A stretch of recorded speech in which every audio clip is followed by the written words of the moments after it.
asked to write how this cowardly act of violence has affected my life. A question I have struggled to answer.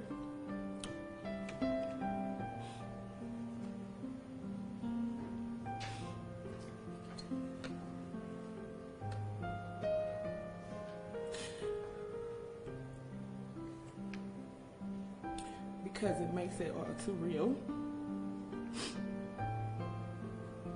When I think about May 1st, 2017, the pit of my stomach aches.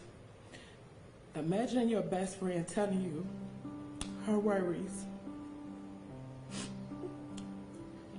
days before you get an unexpected call from her children in a calm but panic state. The words, "Have you seen my mom?" forever is etched in my mind. Then imagine being the person to inflict devastating panic of saying, "Call the police now." That immediate pain came in my stomach that night because after knowing Tbaby 20 years, one thing I knew about her is she would never, never leave her children or any of her family with no acknowledgement of her whereabouts.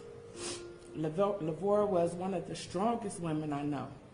I met her maybe a year after the birth of her one-year-old son, Dominic, being killed in a car accident. I would not have known her story by just looking at her because she stayed dressed nice and full of energy. To be a young woman with the heavy responsibilities on her shoulders, she was a class act. She handled business to provide for her children and her whole family. She was short in stature, was feisty, but didn't take no mess. She would always be the life of any party, but I've watched my bestie kick plenty of people out of her home and dare somebody to say something. She ran to my rescue a few times with no question asked.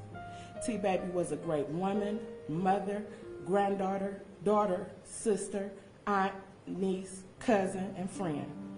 But the burden she bared left her lonely at times. Easy prey for the wicked. I never knew that the wicked would come from someone that I had mutual friends with in high school.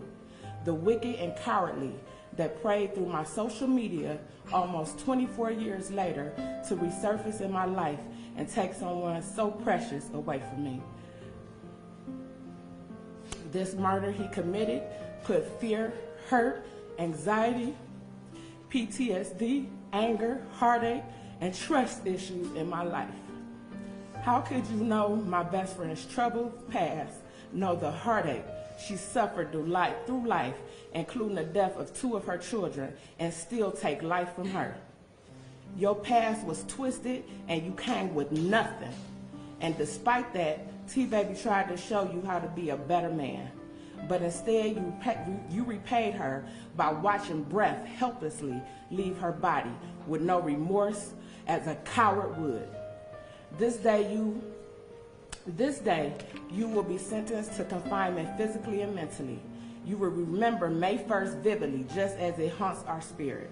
The woman you stood before God and promised to love and cherish will forever be etched in your mind.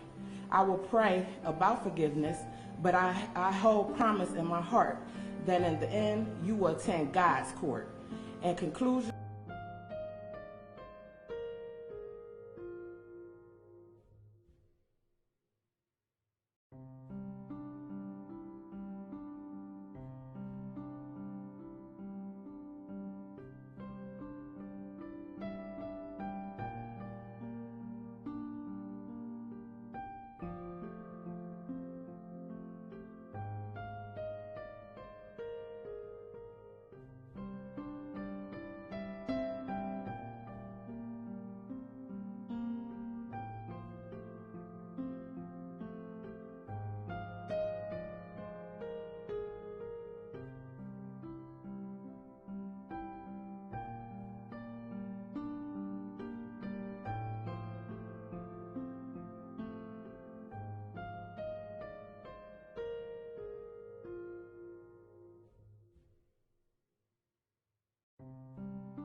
As long as I breathe in my body, T-Baby's name will never die. I will continue to tell my story of domestic violence and let people know hurt people hurt people. I pray that he gets the sentence deserving of his crime until he gets to the court of eternal life. Thank you. Thank you, ma'am.